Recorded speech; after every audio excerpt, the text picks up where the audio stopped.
Araminta Ross, also known as Harriet Tubman, was born into slavery in 1819 or 1820 in Dorchester County, Maryland, to enslaved parents. Because she was born a slave, she did not have the rights to education and was unable to read and write. At a young age, Harriet lived in different plantations, and at age 12 began working in fields. As a teen, she suffered a severe injury when a slave owner threw a metal weight at another slave, accidentally hitting her on the head. Because of this injury, she suffered from epilepsy and headaches.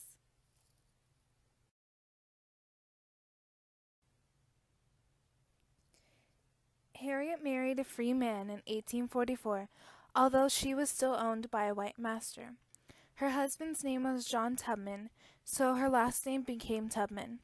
In 1849, when her master Edward Brodess died, he left a will stating that his wife should have the use and hire of Harriet Tubman and her children for the purpose of raising his children.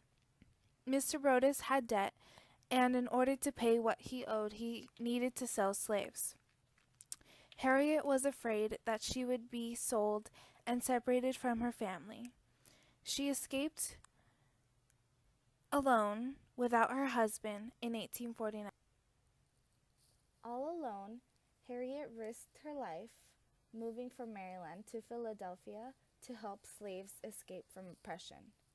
If you're wondering how many days it took Harriet to get to Philadelphia, you'd probably think it took around 5 to 6 days, but you're wrong. As we did our research, we found out that it takes approximately 40 hours walking distance to get from Maryland to Philadelphia. In other words, it would take about 2 to 3 days to get there. In 1850, Harriet was made an official conductor of the Underground Railroad, and to the slaves was known as Moses. As many of you know, Moses was a prophet in the book of Exodus who led the Hebrews to freedom. As it says in Exodus 7:16, "And the Lord spoke unto Moses, Go unto Pharaoh, and say unto him, Thus saith the Lord, Let my people go, so that they may serve me." Just as Moses took his people to freedom, so did Harriet Tubman when she decided to courageously take her journey in freeing the slaves. Harriet Tubman led 15 trips to the South, and hundreds of blacks were free. The value of a trained slave usually ranges from about $2,000 to $2,500. During the Underground Railroad, the aided fugitive slaves were known as conductors, and the places they stopped at were called stations. The reason for this is that they used code names for slaves as packages or freight to keep them under cover. The Underground Railroad was responsible for helping approximately 70,000 slaves, and this organization became widespread after the Fugitive Slave Act. The Fugitive Slave Law was a very unfair law that was passed in America. It was created during the era of slavery and ranged in a variety of strictness. Slavery was prohibited in the North. During the abolitionist movement increase, laws were passed in the North saying that African Americans were free, meaning that those escaped slaves from the South could be free in the North. But the idea of this new law in 1850 was that free African Americans in the North who were escaped slaves could be captured.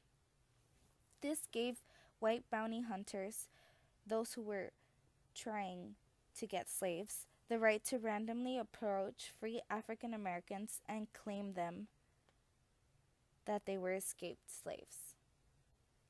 Although Harriet was born in slavery, she helped black people gain their sense of self and freedom. She was an example of an independent woman when she decided to follow her own dreams and leave her husband behind, and she was also an example of feminism. Harriet Tubman was terribly serious about her mission.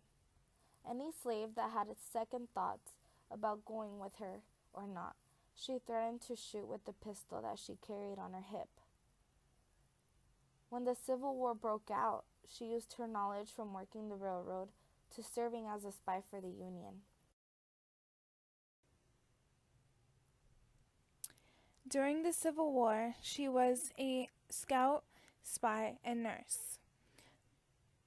She nursed the sick and wounded back to health, and she tried to find the people that she helped work. During the summer of 1863, she worked as a scout. She put together a group of spies who kept Montgomery informed about slaves who might want to join the Union Army. After she and her scouts had done the work, she helped Montgomery organize the Combahee River Raid. The purpose of the raid was to rescue freed slaves.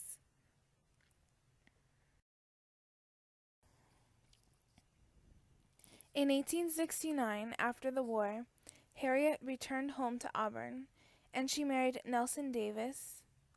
Her and Nelson Davis were married for 19 years.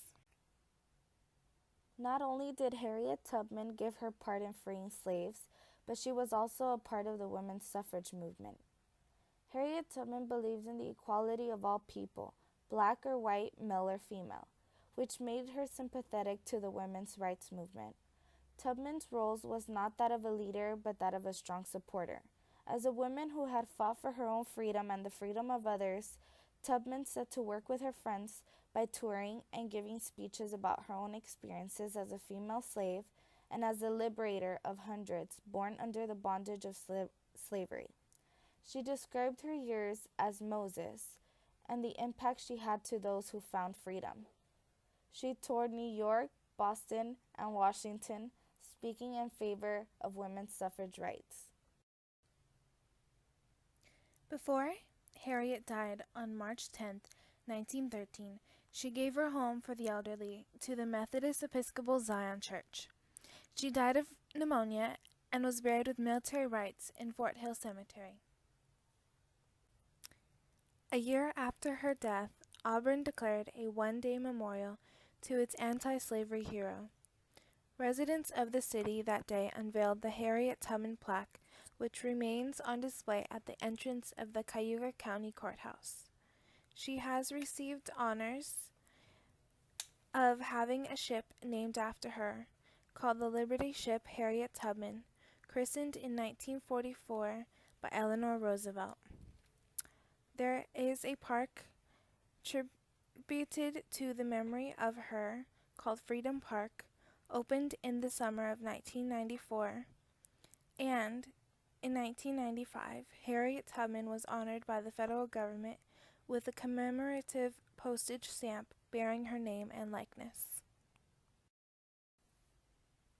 Because Harriet Tubman never wavered from her commitment to liberation and civil rights, she fought for what we, as Americans, hold dearly: freedom, equality, justice, and self-determination.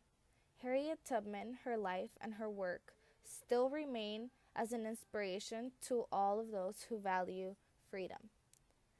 In March 2013, a national monument named in her honor was established by President Barack Obama, finally placing Tubman, a true American patriot, rightfully among our nation's most beloved heroes. The Harriet Tubman Underground Railroad National Monument is located in Dorchester County, Maryland.